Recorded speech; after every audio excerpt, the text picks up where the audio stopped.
এতটা পথ জার্নি করে এসেছো, একটু রেস্ট নিতে দেন। যা রুমে গিয়ে পড়তে বস। তুষি কপাল ভীষণ রকম কুঁচকে বলল, পড়তে যাব না। আপু কিভাবে পারলো আমাদের রেখে চলে যেতে?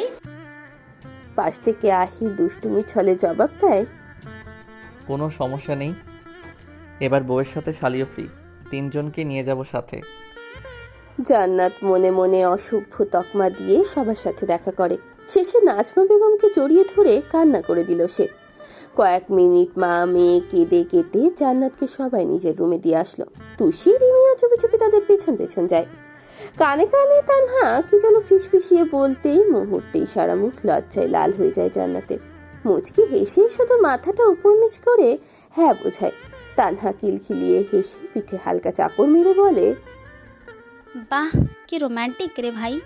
থাক, দুজন বসে গল্প কর। দাঁড়া, আহিরকে পাঠিয়ে দিচ্ছি। আমরা বাইরে যাই।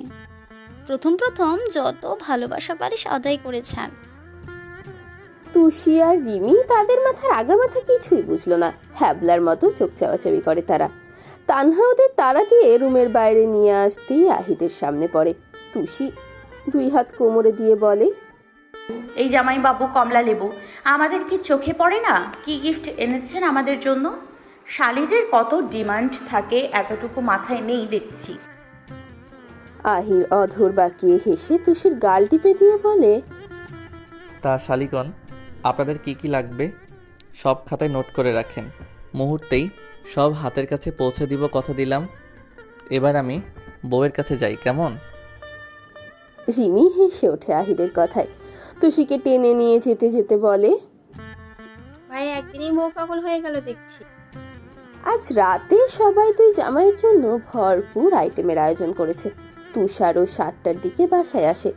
আহির রামিমের সাথে চুটিয়ে গল্প করে সময় কাটায় তুষার। রাত 10টায় দুই জামাইকে নিজ হাতে বেড়ে খাওয়ান আমেনা বেগম। তুষারের ব্যাপার তো আলাদাই। আমেনা বেগম যত পারছে ততই পাতে তুলে দিচ্ছে। এমন আহ্লাদ দেখে তুষি খাওয়ার মাঝে কটমট করে তাকিয়ে মনে মনে বলে, আদিক্ষেতা দেখে মরে যেতে ইচ্ছে করে, যত সব ঢং। তুষি মুখ মুচড়ে গপ গপিয়ে খাওয়া শেষ করে। তুষার ওর দিকে তাকিয়ে দাঁত কেলিয়ে নিজের পাতের মুরগির রান চাপার জোরে কামড় দিয়ে ছেড়ে এরপর হাত উঁচু করে রান দেখিয়ে বলে, কি রে তুষি জন্যি, এই যে রান খাবি? যেভাবে তাকিয়ে আছিস বদদোয়ায় আমার আবার পেট খারাপ করবে। রাগে তুষি সব খাওয়া শেষ করে হাত ধুয়ে রুমে চলে যেতে যেতে বলে, তুমি খাও রাক্ষসের মতো। এত কিভাবে গিলতে পারো এটাই মাথায় আসে না আমার। ফুপির আদরে দুদিনেই তোমার ভুঁড়ি হয়ে যাবে শেষে। সবাই হা হা করে মুহূর্তেই টেবিল কাঁপিয়ে হেসে ওঠে তুষির কথায়। তুষারও হেসে হেসে খাওয়া শেষ করে। মাঝরাতে কি মনে হতেই তুষার হুট করেই তুষিকে বিছানা থেকে টেনে তোলে। তুষিকে কিছু বলতে না দিয়েই চট করে কোলে নিয়ে সিঁড়ির দিকে পা বাড়াতে বাড়াতে বলে, নড়াচড়া করবি না বেয়াদব, আজ ছাদে দুজনে চন্দ্রবিলাস করব। তুষি আকস্মিক এমন ঘটনায় হকচকিয়ে যায়। মুহূর্তে এত কিছু ঘটে যাওয়ায় প্রতিক্রিয়া করতেই বেমালুম ভুলে যায় সে। তুষারের গলা জড়িয়ে রুক্ষ গলায় বলে, কাল থেকে এসব কি শুরু করেছো? অসভ্যতামির একটা লিমিট থাকে, তুমি সেটাও ক্রস করে ফেলেছো। কাঁচা ঘুম ভাঙলে কেমন লাগে এসবের কোনো ধারণাও নেই তোমার। এত কিছু ধারণা করে আমার কি লাভ? তুষি ইচ্ছে মতো হাজারটা বকে যাচ্ছে। হাত পা ছড়িয়ে ছিটিয়ে নামানোর জন্য লাফালাফি করলেই তুষার আরো শক্ত করে চেপে ধরে। তুষিও নাছরবান্দার মতো পা ছোটাছুটি করছে। বিরক্তিতে রেগে তুষার ছাদে উঠে কোল থেকে ধপ করে ফেলে দেয় মেঝেতে। মুহূর্তেই কোমর ব্যথায় জোরে আর্তনাদ করে ওঠে তুষি। তুষার জোরে ধমক দিয়ে বলে, এবার ঠিক হয়েছে, বলেই গিয়েছিলাম রাজাকারের বংশধরদের আদর করতে নেই, তাদের মাইরের উপরে রাখলেই ঠিক থাকে, একটু আদর পেলেই বাঁদরের মতো মাথায় চড়ে বসে। তুষি কোমর ধরে ব্যথায় কেঁদে দেয়। চোখ থেকে অবিরত পানি বের হচ্ছে তার। সোজা হয়ে দাঁড়িয়ে তুষার রেগে চোখ লাল করে ওর কাণ্ড দেখছে। অনেক কষ্টে আস্তে ধীরে উঠে সিঁড়ির দিকে এক পা বাড়াতেই ডান হাতে তার পেট চেপে ধরে তুষার। টেনে নিজের সাথে মিশিয়ে চট করে তুষিকে নিয়েই মেঝেতে বসে পড়ে। হাঁটু চোরা ভাঁজ করে নিজের কোলে বসায় তুষিকে। এরপর দুই হাতে ওর পেট জড়িয়ে ধরে পেছন থেকে ওর কাঁধে ঠুটনি ঠেকিয়ে রাতের আকাশে এক দৃষ্টিতে তাকিয়ে থাকে। তুষি হেঁচকি তুলে কেঁদে কেঁদে শত শত কিল ঘুষি দিলেও কোনো কাজ হয় না। শেষে অবিরত তুষারের হাতে চিমটি কাটতে থাকে তুষি, তবুও তুষারের এক বিন্দু পরিমাণ ছাড়ার নাম নেই। এভাবে অনেক সময় পর পরাজয় স্বীকার করে গভীর ঘুমে চোখ খুলে তাকিয়ে থাকতে না পেরে তুষারের বুকে মাথা রেখেই ঘুমিয়ে যায় তুষি। মুহূর্তেই গাঢ় ঘুমে তলিয়ে যাওয়ায় তুষের মুখ থেকে ফুসফুস শব্দ বের হতে থাকে। চট করেই তুষার বড় বড় চোখ করে বলে, তুষি জন্যে এভাবেও ঘুমানো যায় নাকি? ভুলেই গিয়েছিলাম তোর দ্বারা সব কিছু সম্ভব। দেখা যাবে বাসর রাতেও সিরিয়াস মুহূর্তে তুই ঘুমিয়ে কাঁদা। শেষে আমার কপাল চাপ্পড় মারা ছাড়া কোনো উপায় নেই। এই দু চোখে আমার ভবিষ্যৎ অন্ধকার ছাড়া কিছুই দেখছি না। ফুস করে নিঃশ্বাস ছাড়ে সে। আস্তে করে পেট থেকে হাত সরিয়ে মেঝেতে শুয়ে পড়ে। এরপর তুষিকেও নিজের উপরে শুইয়ে চোখ বন্ধ করে রাখে। তুষারের শক্ত দেহ বিধায় হঠাৎ হঠাৎ তুষি নড়ে চড়ে ওঠে ঘুমের মাঝে। তুষির গরম নিঃশ্বাস তুষারের বুকে পড়তেই সে শুকনো ঢোক গিলে চট করে উঠে পড়ে। এমন লাগছে কেন? কি এমন আছে এই নিঃশ্বাসে? মস্তিষ্ক এলোমেলো করে দিচ্ছে তার। তুষির দিকে তাকাতেই দেখতে পায় বাচ্চাদের মতো ঠোঁট ফুলিয়ে ঘুমাচ্ছে সে। এভাবে চললে এক ফোঁটাও নিজের মধ্যে থাকবে না তুষার। সবকিছু তালগোল পাকিয়ে ফেললে তখন কি হবে? না, আর এক মুহূর্তেও এই মেয়ের সাথে থাকা যাবে না। এ যে জাদু করে খুব কাছে টানে। ধীরে ধীরে উঠে আবার তুষিকে কোলে তুলে নিয়ে সিঁড়ির দিকে যায়। রুমে এসে আরামে শুইয়ে কোল বালিশ দুপায়ের মাঝে দিয়ে বলে, কি রোমান্টিক মুডে আসছিলাম তোর সাথে চন্দ্রবিলাস করতে, আর তুই কি করলি? চন্দ্রবিলাস তো দূর, ঘুম বিলাস করলি। ঘুমাবে আদব। এরপর হন হন করে নিজের রুমে চলে যায় তুষার। লাইট অফ করে কিছুক্ষণ আগের কথা ভেবে ভেবেই চোখ বন্ধ করে নেয়। তুষির চোখ, মুখ, ঠোঁট ফুলিয়ে ফুসফুস করা, বুকের মাঝে গরম শ্বাস সবই মাথায় ঘুরতে থাকে। কিছুক্ষণ পর দুই হাতে মুখ চেপে নিজেকে সামলিয়ে এক বৃথা চেষ্টায় ঘুমিয়ে যায় সে। ফাগুনের আনাগোনায় মুখরিত চারপাশ। প্রতিটি গাছের পাতা ঝরে নতুন করে সেজেছে। তীব্র শীতের প্রকট বেশ অনেকটা কমে মিষ্টি মুখর দিনগুলো শুরু হয়। তেমনি শেষ রাতেও কম্বল ছাড়া ঘুমানোর উপায় নেই। বাসার সবাই সকালের নাস্তা করে মিষ্টি রোদে আড্ডা দিচ্ছে। আড্ডার টপিকই হচ্ছে তুষি আর রিমির পরীক্ষা শেষে ঘুরতে যাওয়া। এপ্রিল মাসে আবার জান্নাতের এইচএসসি পরীক্ষা শুরু হয়ে যাবে। তানহাও প্রেগনেন্ট। সব কিছু বিবেচনা করে সবাই একসাথে গোল মিটিংয়ে বসেছে। তাদের আলোচনার মধ্যে তুষার নীরব দর্শক হয়ে এক মনে ফোন স্ক্রল করে চুপচাপ তাদের কথায় তাল মেলাচ্ছে। তার মতে এসবের তর্ক করার কোনো মানেই হয় না। সবাই একটা ফাইনাল ডিসিশন নিলে সেও হ্যাঁ বলে দেবে। যেখানে খুশি যাক। জীবনে ফ্রেন্ডদের সাথে অনেক ট্যুর দিয়েছে, এখন না হয় বোনদের পছন্দ অনুযায়ী এক জায়গায় ঘোরা যাক। আলাপের মাঝে এক পর্যায়ে তুষি ঠোঁট ফুলিয়ে হাত কুঁচকে বলল, ও আহির ভাই, চলো না সাজেক যাই। অবশ্য যাওয়া যায়, আমার সমস্যা নেই কোনো। কথা শেষ হতে না হতেই তুষির মাথায় তানহার ঠাস করে একটা থাপ্পড় দিয়ে বলে, তোর কোন শ্বশুর এত দূরে যাওয়ার জন্য পারমিশন দিয়ে বসে আছে? আর আমাকে দেখছিস না? এই সময় জার্নি করে যেতে পারবো? ওর গোবর মার্কা কথায় কান দিও না, মাথায় গোবর ছাড়া কি বা আছে? তানহার কথায় রিমি হেসে এই কথা বলতেই এবার আর চুপ থাকতে পারল না তুষার। হু হু করে উচ্চস্বরে হেসে উঠে শুধায়, বাজে কথা বন্ধ করো বন মানুষ। রামিম মুচকি হেসে তুষির মাথায় আদর করে বলে, সবাই চুপ। তুষি হচ্ছে আমার আদরের এক পিস শালি, ও যা বলবে তাই। কিন্তু তুষি সাজেক শীতকালে গেলে সবচেয়ে বেস্ট হবে।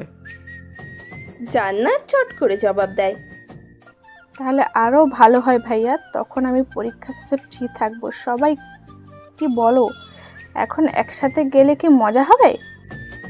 তানহার কন্ডিশন ভেবে রামিম ঠিক বুঝতে পারে না কি বলবে। তানহার দিকে তাকাতেই মিষ্টি হেসে সেও সম্মতি দেয়। তানহাও সবার কথায় আশ্বাস দেয়। ডিসেম্বরের অনেক সময়, তখন বাবু ছোট্ট থাকবে। ছোট বাবুকে মায়ের কাছে রেখে না হয় যাওয়া যাবে, তবুও ওই সময় গেলে সবারই সুবিধা, পড়াশোনারও তেমন চাপ নেই। শেষে সবাই মিলে এটাই ফাইনাল করে।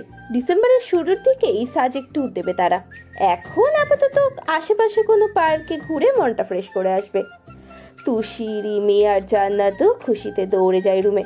তিনজনে ফুল ভলিউমে বক্সে গান ছেড়ে ইচ্ছে মতো ডান্স করতে থাকে। এদের কাণ্ডে আহির তুষারের পিঠ চাপড়ে বলে, সব এক গোয়ালের গরু। বাসায় যে মুরব্বীরা আছে এসবে তাদের কোনো হেলদোল নেই। পিচ্ছি মেয়ে বিয়ে করা আর গরু পালা সমান। আপনি ভাইয়ের কাছে বোনের বদনাম করছেন আহির ভাই, সব বলে দিব কিন্তু। মৃদু হেসে আহির তুষারকে নিয়ে বাইরে কোথাও হাঁটতে চলে যায়। ছেলে মানুষ, কতক্ষণই বা বাসায় বসে থাকা যায়। দুপুরে সবাই একসাথে বসে খাওয়া দাওয়া করে রেডি হওয়ার জন্য রুমে চলে যায়। তুষারের ভার্সিটি মিস হয়ে যাচ্ছে বলে এখান থেকে একেবারে ঢাকা চলে যাবে সে। আজাদ হোসেন আর নূরজাহানও বাসার দিকে রওনা দেবেন। রামিমও আজ চলে যাবে। বিদায় জান্নাতও তাদের সাথে যাওয়ার জন্য তৈরি হচ্ছে। বিকেলে এক এক করে সবাই বের হওয়ায় নাজমা বেগম আঁচলে চোখের পানি মুছে জান্নাতকে বলেন, আহির যা বলবে তাই শুনবে। লক্ষ্মী মেয়ের মতো শাশুড়ি শ্বশুরের সেবা করবে। আহিরের কি লাগবে না লাগবে সব অক্ষরে অক্ষরে পালন করবে। তোর জন্য আমাকে কোনো কথা যেন না শুনতে হয়, বলতে যেন না পারে আমরা কিছু শিখাইনি, কখনো অসভ্য বলতে না পারে, তেমনভাবেই চলতে হবে। জান্নাত কেঁদে শক্ত করে মাকে জড়িয়ে ধরে। ভাবির বাড়ি এখন আর নিচে নেই, দুদিনের অতিথি হয়ে আসতে হবে এখন থেকে। এসব ভেবেই কষ্টে বুকের ভেতর হাহাকার শুরু হচ্ছে। আহির জান্নাতের হাত শক্ত করে ধরে বলে, আপনি দোয়া করবেন মা, যেভাবে আদরের মেয়ে নিয়ে যাচ্ছি সেইভাবেই যেন রাখতে পারি। আহিরের মুখে হাত বুলিয়ে আদর করেন নাজমা। তোমার ভরসায় আমরা মেয়ে দিয়েছি, ওই বাসায় জান্নাতকে দেখে রাখা সব কিছুই তোমার দায়িত্ব। জান্নাতকে ভালো রেখো, ভালো থেকো। কথা শেষে চোখের পানি মুছতেই তানহা কাকিয়ার মাথায় হাত বুলিয়ে জবাব দেয়, চিন্তা করবে না, জান্নাত বড় হয়েছে, সব বুঝে নেবে। তাছাড়া এক সপ্তাহ পর তো এখানেই থাকবে। কলেজ কতদিন মিস গেল, এভাবে বন্ধ দিলে সমস্যা। পরীক্ষার পর একেবারে শ্বশুর বাড়ি যাবে। এবার বিদায় দাও কাকিয়া। নাজমা বেগম সহ রিমি ওরা সবাই আগে জান্নাতদের বিদায় দিল। এরপর আমেনা বেগম আজাদ হোসেনকে বারবার বলে দিলেন আবার আসতে। শেষে বাধ্য হয়ে তিনি বললেন, ভাইজান তুমি তো বোঝো এই সংসার রেখে কিভাবে যায়। নাজমা একা সামলাতে হিমশিম খাবে। আমার রান্না ছাড়া তানহার বাবার মুখে রোচে না। ননদিনী এত কিছু বুঝি না, কবে যাবে বলো? আমেনা বেগম শতবার না করলেও কোনো কাজ হয় না। নূরজাহান ঘ্যান ঘ্যান করে মাথা খারাপ করে দিচ্ছে তার। শেষে না পেরে বলল, রিমি তুষির পরীক্ষা শেষে সবাই মিলে যাব। ভাবি এবার হয়েছে শান্তি। আমি খুব খুশি হব। এবার যাই, ভালো থেকো। এক এক করে সবাইকে বিদায় দেয় তারা। তুষার সবার শেষে রেডি হয়ে ড্রয়িং রুমে আসতেই দেখে তুষি আইসক্রিম খাচ্ছে। কাল রাতেই রামিম সবার জন্য আইসক্রিম এনেছিল, সেখান থেকে অর্ধেক তুষি সাবার করে দিয়েছে। গপ গপ করে খাওয়ার ফলে ঠোঁটের কোনায় বেশ ভালোই আইসক্রিম লেগে আছে। কেমন যেন বাচ্চাদের মতো দেখতে লাগছে। তুষার হেসে চারপাশে দেখেই বুঝলো বাসায় এখন তুষি ছাড়া সবাই গেটের কাছে। এগিয়ে এসে তুষির পাশে বসলো তুষার। এরপর ডান হাত বাড়িয়ে ঠোঁট মুছিয়ে দিতেই তুষি হকচকিয়ে যায়। চট করে আইসক্রিমের বাটিটা টেবিলে রেখেই বলে, এখনো যাওনি বজ্জাত? কাল আমার কোমর ভেঙেছো, আজ আবার কি ভাঙতে এসেছো? তোমার মতলব কি বলো তো? রাতের সব কথা মনে হতেই তুষার কপাল কুঁচকে রেগে তাকায় ওর দিকে। দেখেই মনে হয় ওই চোখ দুটো দিয়ে তাকে ভস্ম করে দিচ্ছে। বাম হাত বাড়িয়ে তুষির কোমর চেপে একেবারে নিজের বুকের কাছে নিয়ে আসে। দাঁতে দাঁত চেপে বলে, কাল যা করেছিস তোর কপাল ভালো, এখন আমি চুপচাপ আছি। মাঝরাতে একটি মেয়ের রুমে যাও, লজ্জা করে না? বউয়ের রুমে যেতে লজ্জা কিসের? তুষি এবার রাগে ফুঁসে ওঠে। দুই হাতে কোমর থেকে তুষারের হাত সরিয়ে বলে, এই তোমার কোন চুলের বউ? যাও বলছি, এক্ষুনি বিদেয় হও। মাথা গরম হলে কিন্তু একটা চুলও তোমার সাথে থাকবে না। তুষার কাঁধে ব্যাগ তুলে টপ করে উঠে পড়ল। দরজার বাইরে যেতে যেতে বলল, সব নোট করে রাখছি। বিয়ের পর এক এক করে সবগুলো সুদে আসলে ফিরিয়ে দেবো গুনে গুনে। তোর মতো বনমানুষকে বেঁচে থাকতে কখনো বিয়ে করব না, দেখি কি করিস। তুষির কথায় তুষারের মাথায় আগুন ধরে যায়। চোখ দুটো মুহূর্তেই রক্তলাল হয়ে বড় বড় পা ফেলে এগিয়ে আসে সে। তুষির চোখে চোখ রেখে বলে, কি বললি? আবার বল, কানে শুনিনি। এমন চোখ দেখে তুষির এবার ভয় করছে। কখনো তেমন ভাবে তুষারকে রাখতে দেখেনি সে। ভয়ে শুকনো ঢোক গিলে জবাব দেওয়ার জন্য মুখ খুলতেই তুষার হুট করে সব রাগ তুষির গলায় ছাড়ে। আজ এই মেয়েকে উচিত শিক্ষা দিতে এক বিন্দুও ভাববে না সে। নিজের দাঁতের দংশনে জোরে সোরে কামড় বসায় তুষার। দাগ হয়ে থাকবে, তবে হোক। পুচকে একটি মেয়ে মুখে কত বড় বড় কথা বলে। পাক্কা 3 মিনিট পর ছেড়ে দেয় তুষিকে। এখনো চোখ বন্ধ করে সে ব্যথা সহ্য করছে। তুষার ঠোঁট বাঁকিয়ে হেসে বাম হাতে তুষির ঠোঁটে স্লাইড করতে করতে বলে, সুইট হার্ট, ভালো কথার দাম নেই। এবার বলো, বিয়ে করবে? রাজি না হলেও সমস্যা নেই, তুলে নিয়ে জোর করে বিয়ে করব, বাসরও করব। আমার কোনো শ্বশুরের সাহস নেই তুষারকে আটকাবে। এই গলায় দাগ হওয়া ভালো। সবাই বলবে, ইস, এত আদর কে দিয়েছে তুষু? তুই তখন নির্ঘাত বড়সড় মিথ্যা বলবি। এবার গলায় দিলাম, নেক্সট টাইম বাজে কথা বললে এই নরম ঠোঁটে সব রাগ ঢালবো। তুষি এক ঝটকায় তুষারের হাত সরিয়ে দিয়ে দূরে সরে দাঁড়ায়। দিন দিন তুষারের বেহায়াপনা বেড়ে যাওয়ায় কেঁদে দেয় তুষি। চোখের পানি মুছে রুমের দিকে যেতেই তুষার ডান হাতে আলতো করে নিজের সাথে পেঁচিয়ে ধরে। গালে কারো চুম্মা নেকে বলে, রাগ করলে যেতে দিব না, আগে বল রেগে নেই তুই? তুষি রেগে ফুসফুস করে তুষারের হাত কামড়ে ধরে। তবুও তুষার ছাড়ছে না তাকে এক বিন্দুও।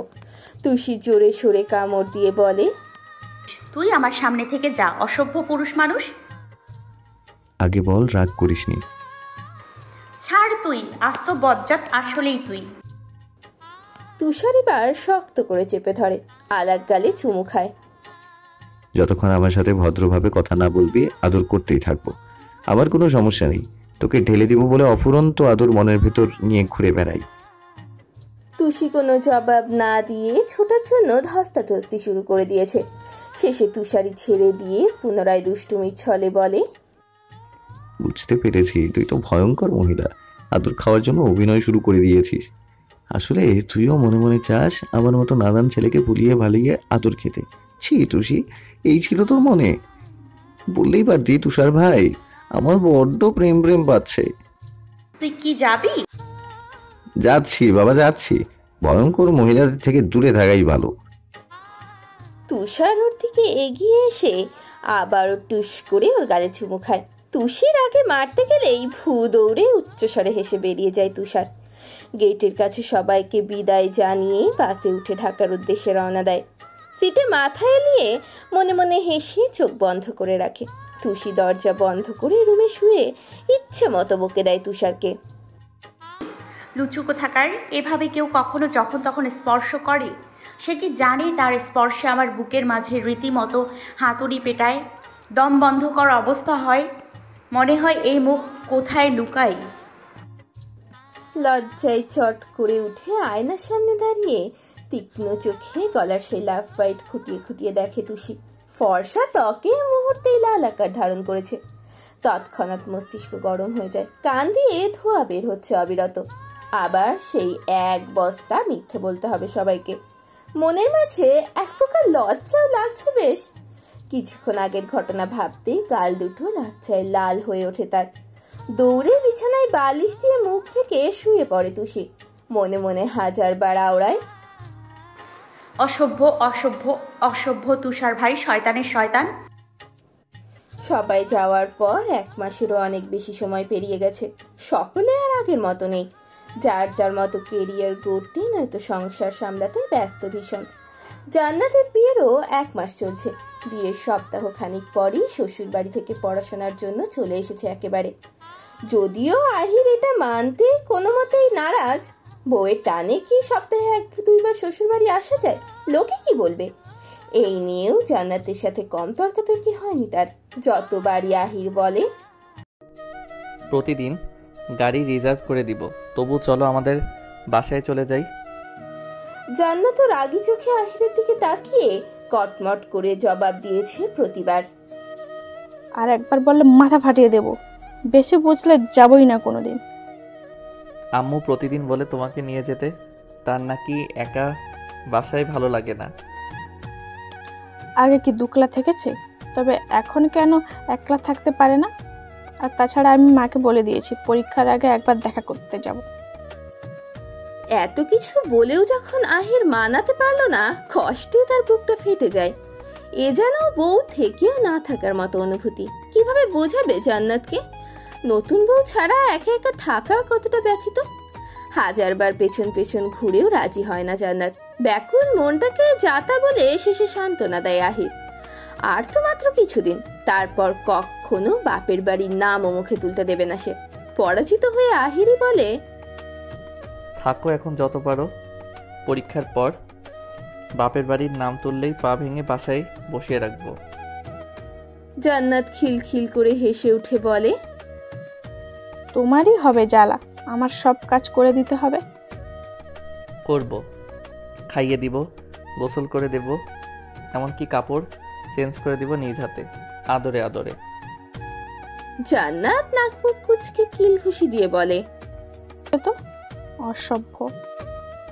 আহির হেসে জড়িয়ে ধরে জান্নাতকে। কপালে ভালোবাসার পরশেকে সময় কাটায় নিজেদের মতো। হ্যালো গাইস, ভিডিওটি ভালো লাগলে একটু লাইক করে দিও, আর অবশ্যই কমেন্ট করে জানাও ভিডিওটি তোমাদের কেমন লেগেছে। আর ভিডিওটির পরবর্তী পার্ট খুব তাড়াতাড়ি আসবে, তো যারা এখনও চ্যানেলটিকে সাবস্ক্রাইব করোনি প্লিজ পরবর্তী পার্টগুলো দেখার জন্য চ্যানেলটিকে সাবস্ক্রাইব করে পাশে থাকা বেল আইকনটি প্রেস করে দিও। ধন্যবাদ সবাইকে, আমাদের সাথেই থেকো।